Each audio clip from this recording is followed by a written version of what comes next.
Hello दोस्तों, आप सभी का स्वागत है हमारे कृषि विज्ञान यूट्यूब चैनल पर। मैं सचिन सिंह, असिस्टेंट प्रोफेसर। आज आपके ही एक सवाल का जवाब देने यहाँ पर हूँ। और आपका ही सवाल रहता है कि सर, जो निगेटिव मार्किंग है उसे हम कैसे डील करें।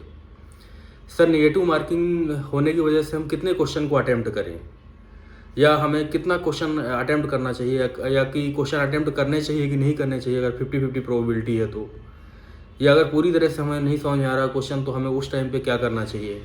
तो उसी के बारे में आज हम स्टेप बाय स्टेप चर्चा करेंगे। ठीक है।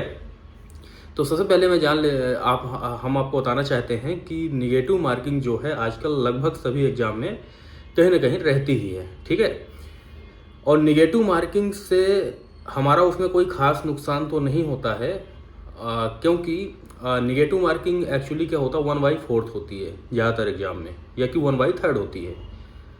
यानी कि अगर आप 4 तुक्के मार रहे हैं, कितने तुक्के मार रहे हैं? 4। और 4 में से अगर एक भी तुक्का आपका सही हो जाता है तो वो क्वेश्चन आपका, मतलब कि कह सकते हैं कि 4 में से आपको 4 नंबर मिल गया एक में, और 0.25 0.25 0.25 3 में कटा, तब भी आप यहाँ पे 0.25 मार्क्स आपको कह सकते हैं कि आप यहाँ पे गेन कर लेंगे। ठीक है। तो पहली चीज़ मैं ये कहूँगा कि अगर आपको लगता है 50-50% प्रोबेबिलिटी है कि हाँ ये क्वेश्चन सही हो सकता है, या आपका गेस काम कर रहा है, हाँ इस क्वेश्चन को मैं सही कर सकता हूँ, तो आपको क्वेश्चन अटेम्प्ट करना चाहिए। ठीक है।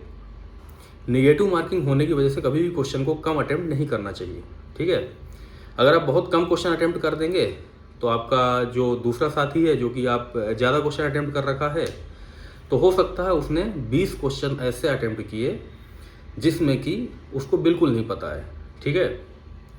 अब जब 20 क्वेश्चन बिल्कुल नहीं पता है, तो 20 में तो ऐसा नहीं कि सारे क्वेश्चन गलत हो जाएंगे उसके। 20 में से मैं कहता हूं कि वो 5 क्वेश्चन को सही कर दिया है। कितने क्वेश्चन सही कर लिया?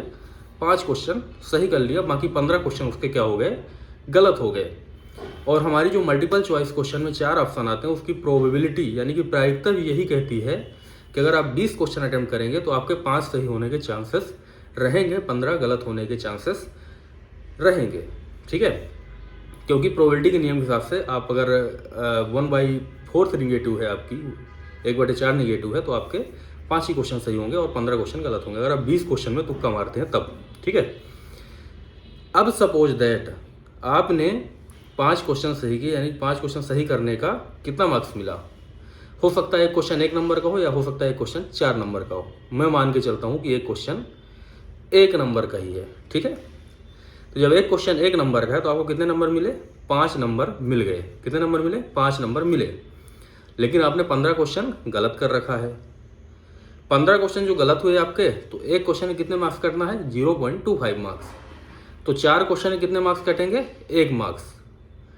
तो 4 क्वेश्चन के जब 1 नंबर कट रहे हैं, तो 8 क्वेश्चन के 2 नंबर कटेंगे, तो 16 क्वेश्चन के 4 नंबर ही कटेंगे। ठीक है। तो 4 नंबर कट गए 16 क्वेश्चन के। ठीक है। लेकिन 16 क्वेश्चन के कितने नंबर कटे? 4 नंबर। ठीक है।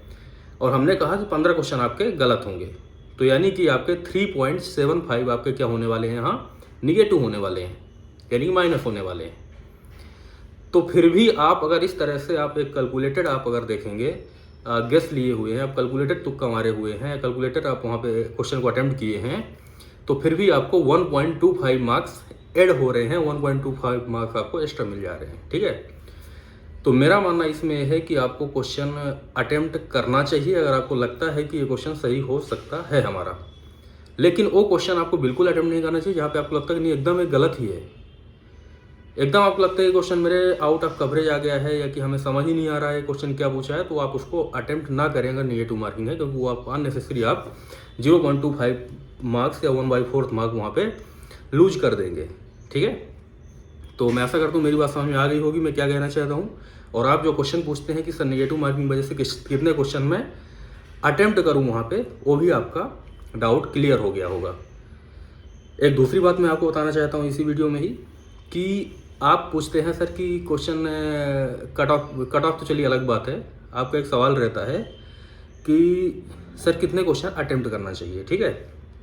तो देखिए, क्वेश्चन कितने अटेम्प्ट करना चाहिए, क्वेश्चन कितना कट ऑफ जाएगा, या कितना कट ऑफ नहीं, कितना ज़्यादा कट ऑफ जाएगा, कितना कम कट ऑफ जाएगा ना। ये सब डिपेंड करता है क्वेश्चन की डिफिकल्टी लेवल कैसी है। अगर सपोज दैट क्वेश्चन ज़्यादा डिफिकल्ट है, ठीक है, तो अगर क्वेश्चन ज़्यादा डिफिकल्ट पूछा जा रहा है या नंबर ऑफ डिफिकल्ट क्वेश्चन ज़्यादा है वहाँ पे, तो कट ऑफ ओबियसली सी बात है कम जाएगी। और कम कट ऑफ जाएगी तो आप बहुत सारे लोग जो क्वेश्चन अटेम्प्ट कर रहे हैं, जो मतलब कि कैलकुलेटेड गेस भी ले रहे हैं या डिफिकल्ट पेपर है, तो ऑलरेडी कट ऑफ क्या होना है, कम जाना है, ठीक है।